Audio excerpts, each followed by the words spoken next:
Bismillahirrahmanirrahim. তোরা রহমান নাদিল ধারাবাহিকতা ততক্ষণ তোরা পর নাদিল হইতে তার বিবেচনা এটি 97তম সূরা। এর আগে সূরা রাদ ও পরে সূরা দাহরিন নাদিল হইতে বর্তমান কোরআন মাজিদের বিন্যাস অনুযায়ী এটি 55 নং সূরা। এর আগে সূরা কমর ও পরে সূরা ওয়াকিয়া মাদানী বা মাক্কি যুগে নাদিল হয়তো 78 নং 55 মাক্কি ও মাদানী। রামের তার রহমান মানে পরম করুণাময়, যার করুণা সমগ্র মহাবিশ্বে এর ইঙ্গিতে ইংলিশে ইনসিসে ছড়ার আল্লাহ বৈশিষ্ট্য তুলে ধরতে এক রাগ আয়াতে শব্দটি ব্যবহার করা হয়েছে। সেখান থেকে চূড়া দাম করা হয় তার রহমান।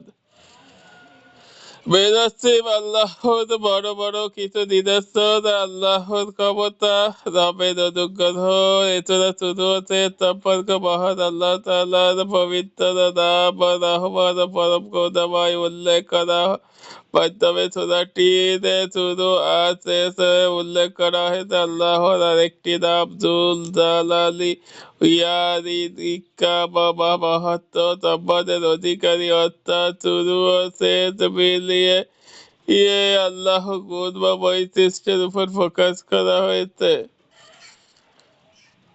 অন্য সূরা থেকে সম্পর্কে এই সূরার আগে সূরা হলো সূরা কমার, তার শেষ আয়াতে মুমিনদের সম্পর্কে বলা হয়েছে তারা থাকবে বাগান ও ধরায় সন্তুষ্টির আসনে নিখুঁত ক্ষমতাধর ও সম্রাটের পাশে। ঠিক পরে সূরার শিরোনাম ও প্রবাস হলো আর যেন বলা হয়তো নিকুঞ্জ ক্ষমতাতে এই সম্রাটের হলেন আর রহমান করুণাময় সত্তা। সাদে নজরুল পুরো কোরআনের একটি একমাত্র সূরা যেখানে মানুষের পাশাপাশি জিনদেরকে ও একই সাথে সম্বোধন করা হয়েছে। আল্লাহ তাআলা মানুষের মতো জিনদেরকেও স্বাধীনতা দিয়েছে, তাই এলে ইমানদার হতে পারে আর বেঈমানও হতে পারে, বা অনুগ্রহ ও বা অবাধ্যতা দুটো হওয়ার ক্ষমতা নির্বাহ রাখে।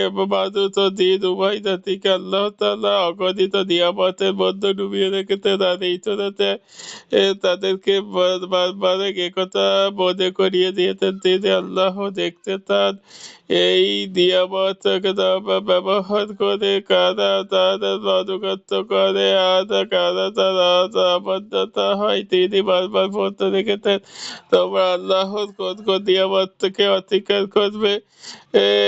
প্রতিটি নিয়ামতের কথা উল্লেখ করেই আল্লাহ এই প্রত্যয়টি করেছে তার সবচেয়ে সত্য কথা। তো এটাই যে আল্লাহ কোন কোন নিয়ামতকে আমরা অস্বীকার করতে পারি না, পারবো না। তাই এসব নিয়ামত ভোগ করার বেলায় আমাদের করণীয় একমাত্র আল্লাহর ইবাদত করা, তার সাথে কাউকে শরীক না করা এবং অন্য কোনো ক্ষেত্রে তার অবাধ্যতা না হওয়া। এই নিকটে রিলেটেড হাদিসে সত্যটাকে যাতে আমরা মেনে নিতে যাতে এই সূরাটি নাযিল হয়েছে। দেখবেন আল্লাহ অনুগ্রহ ও আল্লাহর বান্দার উপর আল্লাহর অগণিত অনুগ্রহ রয়েছে, তার মধ্যে কিন্তু অনুগ্রহের বিবরণ তো শুরুতে আমরা শুনে জানলাম। মানুষ ও জিন এবং সূরার দ্বিতীয় অংশে আরো কিন্তু অনুগ্রহের বিবরণ এসেছে। সেইটাতে জানানো হয়েছে আল্লাহ সবচেয়ে বড় ক্ষমতাবান, জিন ও ইনসান কেউই তার নাগালে বাইরে যেতে পারে না। মস্তিষ্কের সমালোচনা আছে এছাড়ার দিক দিয়ে আল্লাহ বড় কেউ নেই, তাহলে বিবাদার্থ কেবল তারই জন্য হওয়া উচিত, অথচ মস্তিষ্ক তাকে মানতে মস্তিষ্কগুলো ঘোষণা করে ফজিলত। কোরআনে নবী করিম সাল্লাল্লাহু আলাইহি ওয়াসাল্লামের প্রতিটি জিনিসের সৌন্দর্য থাকে। কোরআনের সৌন্দর্য হলো সূরা রহমান, জামিয়া রাদিয়াল্লাহু আনহু থেকে বর্ণিত। তিনি রাসূলুল্লাহ তাবিদের উদ্দেশ্যে বের হলেন। তিনি তাদের সামনে সূরা রহমান শুরু করে শেষ পর্যন্ত পাঠ করলেন, কিন্তু তারা চুপ করে রইলেন। নবী সাল্লাল্লাহু আলাইহি ওয়াসাল্লাম বলেন এই সূরাটি জিনদের সঙ্গে সাক্ষাতের সাথে সাক্ষাতে তাতে আমি তাদের সামনে পাঠ করেছিলাম, তোমাদের তুলনায় তারা উত্তম জবাব দিয়েছিল। যখনই আমি তিলাওয়াত করি, অতএব তোমার তোমার হবে কোন কোন লোককে অতিক্রম করে, তখনই তারা বলেছে, হে আমাদের রব, আমরা আপনার কোনো নিয়ামত অতিক্রম করছি না। আপনার জন্যই সমস্ত পতঙ্গ তীর বিধি এবং ৩২৯ হাসান কদম ইফেক্ট মৃত্যুর কথা স্মরণ করুন। এটি আপনাদের ইবাদতের সাহায্য বাড়িয়ে দেবে। সেন্ট্রালটি ভালো করুণা, বদাম ক্ষমতা, গতিশীল বৃষ্টি দেয়, করুণা বর্ষণ। সূরার শুরুতে হইতে একটি রিমাইন্ডার দিয়ে আল্লাহ হলেন আর-রহমান বা পরম করুণাময়। তিনি মানুষ ও দিনরাত্রির উপর ভিতর দয়াবান একমাত্র আল্লাহর অবিনশ্বর। এ জগতে যা কিছু হয়েছে তা সবাই আল্লাহ সৃষ্টি করেছেন। আবার একদিন এসব কিছু ধ্বংস হয়ে যাবে, শুধু টিকে থাকবে মহান রবের আল্লাহ তাআলা। পরকালের তীর্থরূপ অপরাধীদের তত পরকালটা হবে ভয়াবহ। তারা জাহান্নাম ও উত্তপ্ত পানির মাঝে ছোটাছুটি করতে থাকবে। বিপরীত তীর্থরূপ তবে দেখা যাবে, বিপরীত তীর্থরূপ যারা আল্লাহ অনুগত্যের জীবন কাটায় তাদের জন্য থাকবে চিরসুখের জান্নাত। তোমার ১ থেকে ২৫।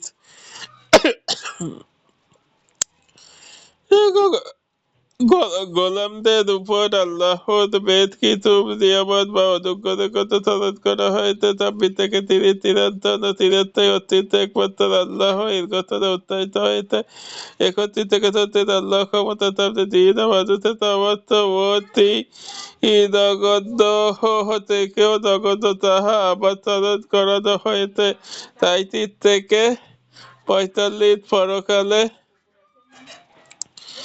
কাল অপরাধীদের তাকদীরে যাহাতে সে ব্যাপারে আলোকপাত করা হয়েছে। ৪৩ থেকে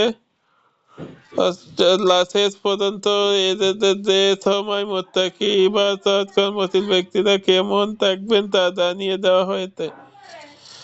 এই তো স্টাডি সূরা ৪১ আয়াতটিকে যে গবেষণা করা যাক। আলামত দেখে অপরাধীদেরকে চেনা যাবে তখন তাদের কপালের আলামত দেখেই অপরাধীদেরকে চেনা যাবে তখন তাদের কপালের উপরে চুল ও পা ধরে পাকড়াও করা হবে।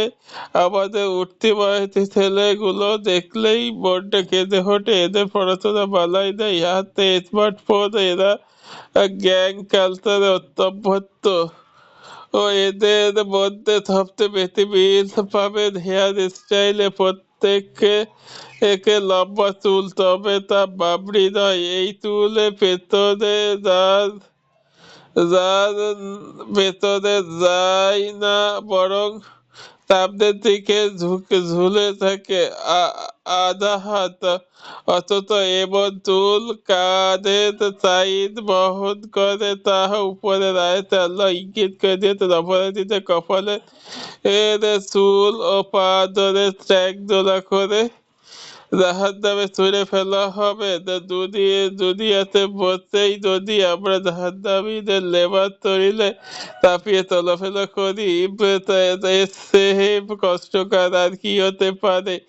এই ছেলেপুলের দলকে বোঝাতে হবে আমাদের সত্যিকারের আইডলকে।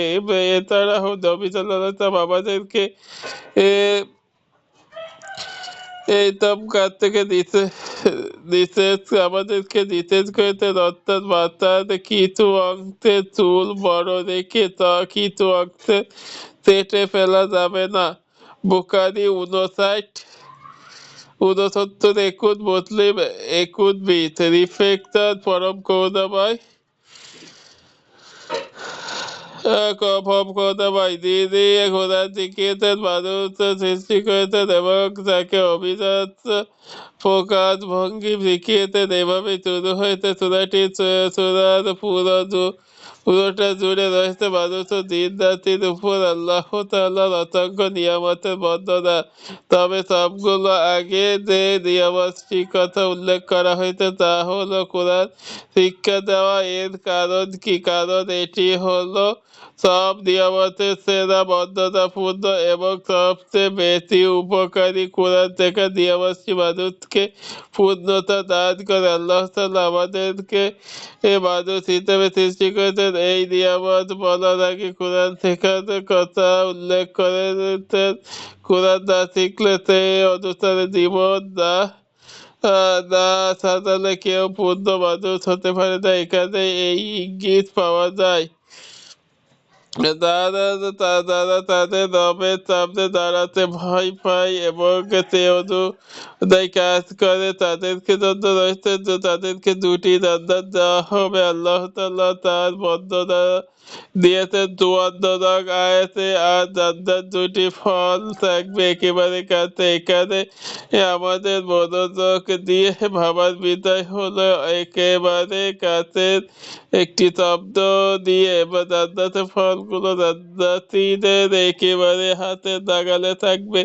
তারা শুয়ে বসে দাঁড়িয়ে যখন এভাবে যেখানেই থাকুক ফল তাদের কাছে থাকবে। তারা যখনই চাইবে তখনই পাবে, হাত বাড়ালে পাবে। সবচেয়ে এর মতো মনে হচ্ছে, তাই না? আর আসলে জান্নাত সবচেয়ে সুন্দর। জান্নাতের সুখ এত ব্যাপক যে কেউ তা কল্পনাতেও আনতে পারবে না। আল্লাহ তাআলা আমাদের এই জান্নাতে অধিপতি হওয়ার তৌফিক দান করুক। আমিন।